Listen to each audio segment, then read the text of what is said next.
গত 17 বছর ধরে আমরা যে স্বৈরাচারের বিরুদ্ধে আন্দোলন করেছি বিভিন্ন পর্যায়ে, এই আন্দোলনে মানুষ তার অধিকার ফিরে পাওয়ার জন্য যে আন্দোলন করেছে, মানুষ তার কথা বলার অধিকার ফিরে পাওয়ার জন্য যে আন্দোলন করেছে, সেই আন্দোলনে যারা বিভিন্নভাবে ক্ষতিগ্রস্ত হয়েছেন, সেরকম কিছু সংখ্যক, খুব অল্প সংখ্যক কয়েকজন মানুষকে পাশে দাঁড়ানোর যে চেষ্টা, যে প্রচেষ্টা আমাদের, তারই অংশ হিসাবে আজকে আমরা এখানে উপস্থিত হয়েছি। প্রিয় উপস্থিতিবৃন্দ, আমাদের আজকের এই প্রচেষ্টা হয়তো খুবই ক্ষুদ্র। বিগত 17 বছরে এই মুহূর্তে দেশ যে স্বৈরাচার মুক্ত, এই পরিস্থিতিটি বা এটি অর্জন করার জন্য সমগ্র বাংলাদেশে দলমত নির্বিশেষে বহু মানুষ, অনেক ক্ষেত্রে রাজনৈতিক কর্মী, অনেক ক্ষেত্রে অরাজনৈতিক কর্মী, কিন্তু দেশপ্রেমিক মানুষ, বহু মানুষ বিভিন্নভাবে ক্ষতিগ্রস্ত হয়েছেন। সকল মানুষকে কতটুকু সাহায্য করা সম্ভব ব্যক্তিগতভাবে আমি জানি না, আমরা হয়তো কেউই জানি না। তবে যে মানুষগুলো ক্ষতিগ্রস্ত হয়েছেন, যারা শহীদ হয়েছেন তারা তো চলে গিয়েছেন, তাদের পরিবার রয়ে গিয়েছে, তাদের পরিবারের সদস্যরা এখনো আছেন। যারা বিভিন্নভাবে আহত হয়েছেন, পঙ্গুত্ব বরণ করেছেন, ক্ষতিগ্রস্ত হয়েছেন শারীরিকভাবে বা অন্যান্যভাবে, তারা সহ শহীদ যারা হয়েছে তাদের পরিবারের পাশে কতটুকু দাঁড়ানো যাবে বলতে পারবো না। কিন্তু আমি মনে করি তারা দেশের জন্য, আমরা যারা আছি আমাদের জন্য তারা যে আত্মত্যাগ করেছেন, আমাদের কর্তব্য, আমাদের দায়িত্ব এই মানুষগুলোর পাশে যতটুকু সম্ভব দাঁড়ানো, যতটুকু সম্ভব সহযোগিতার হাত বাড়িয়ে দিয়ে তাদের পাশে দাঁড়ানো। আমি মনে করি দলমত নির্বিশেষে আমাদের সকলের এটি দায়িত্ব। আমরা, আমি একটি রাজনৈতিক দলের সদস্য।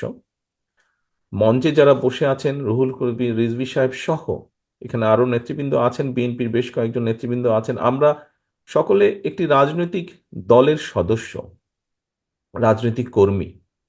দল হিসাবে আমরা দেশের জন্য, দেশের মানুষের জন্য বিভিন্ন সেক্টর ওয়াইজ আমরা বিভিন্ন পলিসি দেই। জনগণের সমর্থন নিয়ে একটি রাজনৈতিক দল হিসাবে আমরা যখন জনগণের সমর্থন নিয়ে সরকার গঠন করতে সক্ষম হই, তখন সেই পলিসিগুলো যেগুলো আমরা দেই, সেই পলিসিগুলোর মাধ্যমে আমরা দেশের জন্য বা মানুষের জন্য ভালো কিছু করার চেষ্টা করি, বাস্তবায়নের চেষ্টা করি।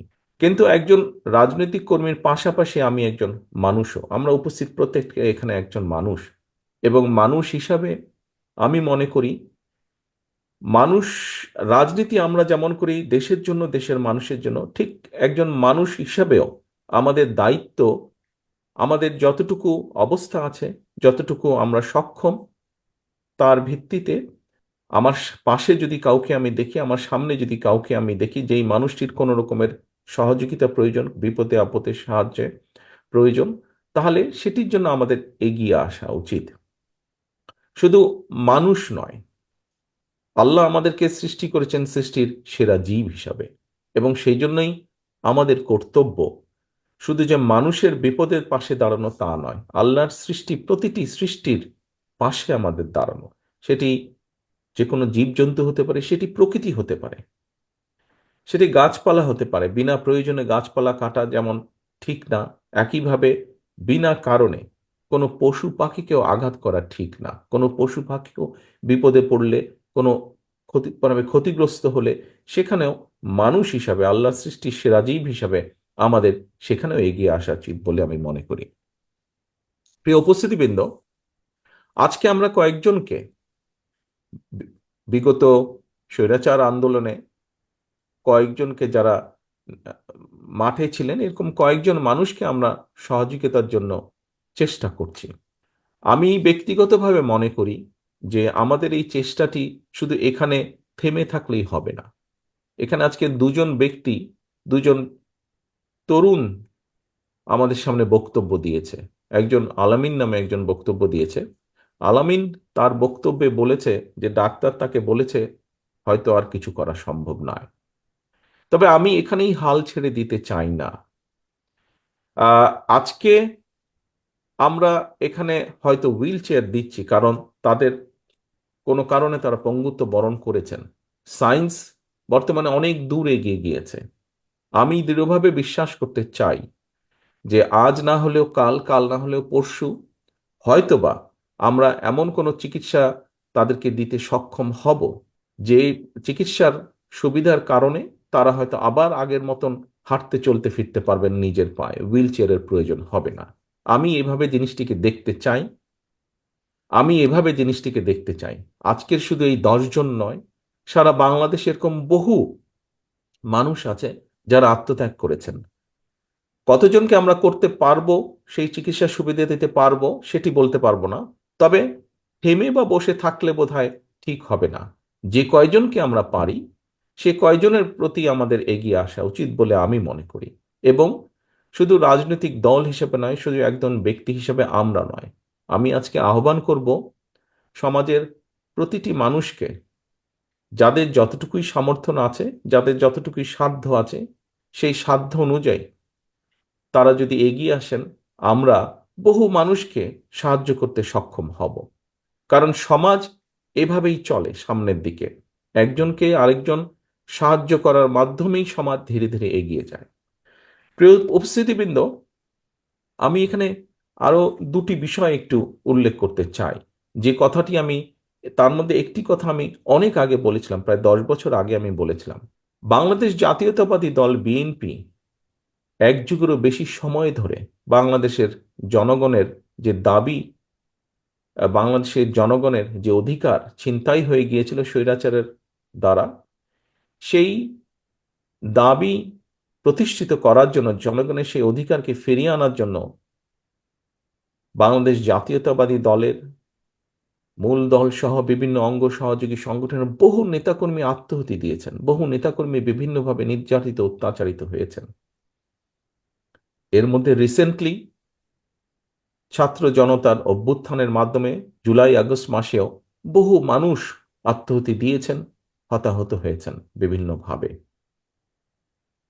ভবিষ্যতে ইনশাল্লাহ জনগণের সমর্থন নিয়ে বিএনপি সরকার গঠনে সক্ষম হলে, যারা শহীদ হয়েছেন সারা দেশে, স্বৈরাচারকে বিদায় করার জন্য যারা নিজের জীবন উৎসর্গ করেছেন, এরকম প্রতিটি মানুষের নামে বিভিন্ন এলাকায় রাষ্ট্রের যে প্রতিষ্ঠানগুলো তৈরি হবে, এই মানুষগুলো যাতে হারিয়ে না যায়, তাদের নাম যাতে হারিয়ে না যায়, সেজন্য রাষ্ট্রীয় যে সকল প্রতিষ্ঠান বিভিন্ন এলাকায়, সেটি থানা পর্যায়ে হোক, জেলা পর্যায়ে হোক, বিভাগ পর্যায়ে হোক, ঢাকা শহরে হোক, বিভিন্ন স্থানে এই শহীদদের নামে সেই প্রতিষ্ঠানগুলো নামকরণ করার একটি প্রস্তাবনা আমাদের রয়েছে, ইচ্ছা আমাদের রয়েছে।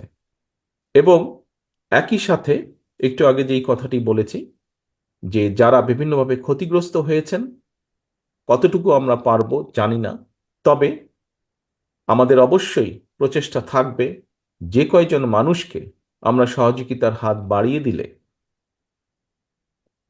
তারা কিছুটা হলেও সুস্থ হয়ে উঠতে পারবেন, সেই প্রচেষ্টা আমরা গ্রহণ করব। যে কজন মানুষকেই করা সম্ভব সহযোগিতা, এটি একটি। আরেকটি বিষয় আপনাদের সামনে আমি আজকে উল্লেখ করতে চাই। এখানে আমরা 10 জন, মাত্র 10 জন মানুষকে আজকে আমরা হুইল চেয়ার দিচ্ছি। আন্দোলনের বাইরেও বিভিন্নভাবে সামাজিক ভাবে বহু মানুষ, আমাদের বিভিন্ন পরিবারে বহু মানুষ আছেন যারা বিভিন্নভাবে জন্মগত কারণেই হোক, জন্ম অবস্থা থেকেই হোক, অথবা বিভিন্ন অসুখের কারণেই হোক, পঙ্গুত্ব বরণ করতে হয়েছে। বাংলাদেশের সামাজিক অর্থনীতির প্রেক্ষাপটে যদি পরিবারের কোনো সদস্য পঙ্গু হয়ে থাকেন, সেই পরিবারের উপরে এটি বেশ একটি বোঝার মতন হয়ে থাকে, সেই পরিবারের কষ্ট অনেক বেড়ে যায়। আমি আমার ব্যক্তিগতভাবে নিজের যেটি ইচ্ছা, বিএনপি ইনশাল্লাহ আগামীতে সরকার গঠনে সক্ষম হলে জনগণের সমর্থনে সরকারের পক্ষ থেকে আলাদাভাবে আমাদের একটি উদ্দেশ্য বা লক্ষ্য থাকবে, সমগ্র বাংলাদেশে সে যে পরিবারই সদস্য হোক, সচ্ছল হোক অসচ্ছল হোক, রাষ্ট্রের পক্ষ থেকে আমরা চেষ্টা করব যে সকল পরিবারে এরকম মানুষ আছে তাদের প্রতি সাহায্যের হাত বাড়িয়ে দেওয়া। তাদেরকে সহযোগিতার হাত বাড়িয়ে দেওয়া, যাতে সেই পঙ্গু মানুষগুলো নিজেরা যতটুকু সম্ভব স্বাবলম্বী হতে পারেন। আমি মনে করি আসলে এখন যত না বক্তব্য দেওয়া উচিত, তার থেকে বরং যতটুকু সম্ভব সময় বাঁচিয়ে সেই সময়টা কাজে লাগানো উচিত। এখানে আমরা বিএনপি পরিবারের উদ্যোগে আজকে উদ্যোগ গ্রহণ করা হয়েছে কিছু মানুষকে সহযোগিতা করার। আমাদের উদ্যোগ থাকবে, আমি আগেও আহ্বান করেছি, এখানে বহু মানুষ আছেন এই ঘরে, আপনাদের সকলের কাছে এবং সাংবাদিক ভাইরা আছে, আপনাদের মাধ্যমে আমি বাংলাদেশের সকল মানুষকে বলতে চাই, কারো মাধ্যমে যাবার দরকার নেই। আপনি নিজে যদি মনে করেন যে আপনি একজন হোক, দুইজন হোক, পাঁচজন হোক, আপনার সামর্থ্য অনুযায়ী আপনি কাউকে সহযোগিতা করতে পারবেন, সেই মানুষটিকে কিছুটা হলেও চলাফেরায় হোক বা ভিন্নভাবে হোক স্বাবলম্বী করে দেওয়ার দয়া করে সহযোগিতার হাত বাড়িয়ে দিবেন। কোনো সংগঠনের সাথে জড়িত হবার প্রয়োজন নেই। আপনি সংগঠনের সাথেই যে জড়িত হতে হবে একটি কাজ করার জন্য, নট নেসেসারি। আপনি নিজ উদ্যোগে আপনার অবস্থান থেকে আপনি করতে পারেন। আমরা সকলে যদি সকলের সহযোগিতায় এগিয়ে আসি, আমি দৃঢ়ভাবে বিশ্বাস করি আজ না হলেও কাল, কাল না হলেও পরশু আমরা যেরকম একটি বাংলাদেশ নিজেদের মনে কল্পনা করি, সেই বাংলাদেশের সূচনা আমরা দেখতে সক্ষম হব বলে আমি বিশ্বাস করি।